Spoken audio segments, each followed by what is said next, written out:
What is this? A new book? All this shit is weird. Oh, Varric, that is a terrible title. What are you even thinking?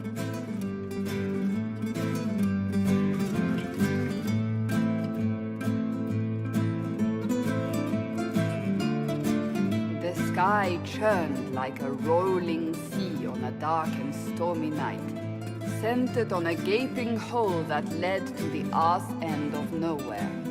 A hole that spit up many things that day, comets, demons, and a whole lot of trouble. It's about the Inquisition.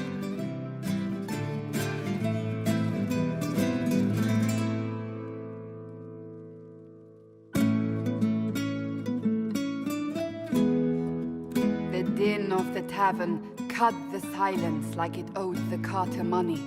In the middle, in her element, Red Jenny. She looked me up and down, mostly down. "Not playing, weirdy," she said, gesturing with and dismissively eating a sandwich. "Don't write that. Seriously, piss up a robe." Sarah made the subtext text, which suited me fine.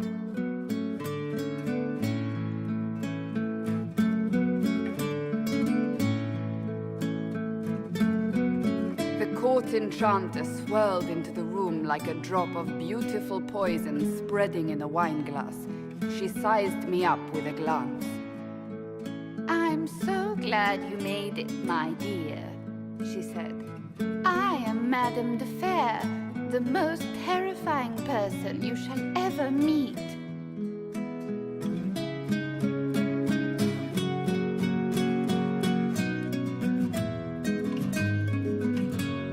Liliane enfolded Alphonse in an embrace as warm as a serpent's kiss.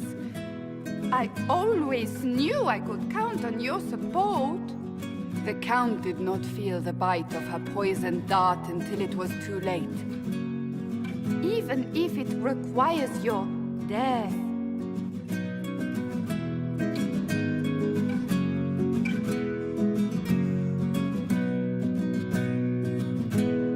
Drops of rain glistened on the griffin medallion grasped tightly in Blackwall's hand. "The silverite wings of valor, they mean nothing." He flung the medal to the cold and uncaring ground. "You don't know what I've done. You don't know me." So romantic.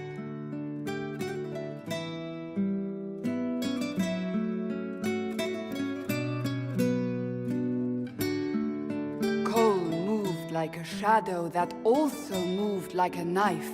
A shadow wearing a hat where dreams came to die. "It's a riddle," he whispered. "A cold riddle that gnaws at your mind, but you'll feel better when it's gone." That makes as much sense as anything Cole says.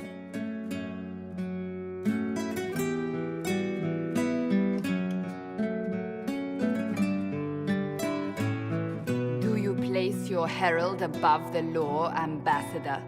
"Whose law, my lady?" Josephine's eyes glittered like angry opals. "The law destroyed by rebellion, by civil war, by poor fiscal management. We are the law."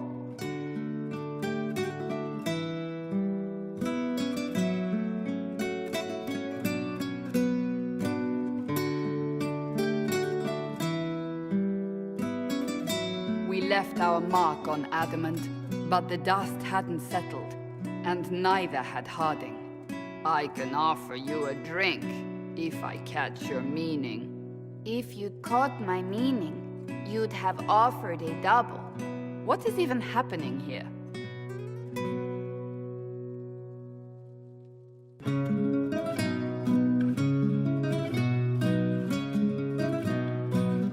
The Iron Bull was a great slab of muscle with horns that could hang a tapestry. One eye scanned for threats, while the other hid behind an eye patch like a chantry sister's old sins. "Come on," he barked, not looking back as he entered. The dancer with the great rack comes on in 5. That is spot on, actually.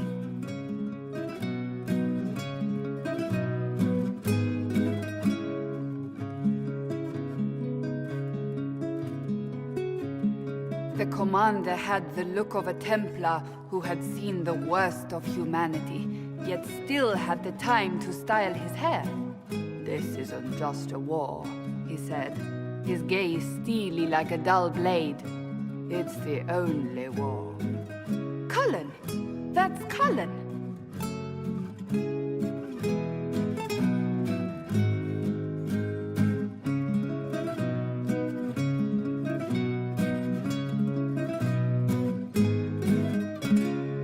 The mage wore a class of handsome sneer cultivated by 1,000 years of Tevinter elitism. "The name's Dorian," he glared. D-O-R-I-A-N. Spell it right, you marble-headed lump, or it's toad time. A toad? That's hardly credible.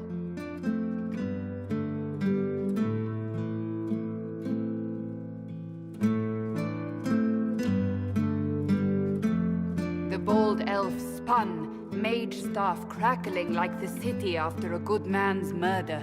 "You're crazy!" the Red Templar cried in terror. Moonlight glinted off ears like the knives you never see coming. Better to fade out than burn away. Ugh, Varric.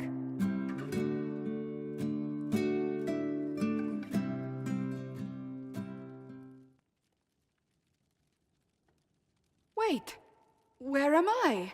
I don't... Oh, here it is. The Seeker clutched at my vest, her tears as desperate as they were pitiful. "Varric, I was wrong about everything," she sobbed. "Could you find it in your noble heart to forgive me?"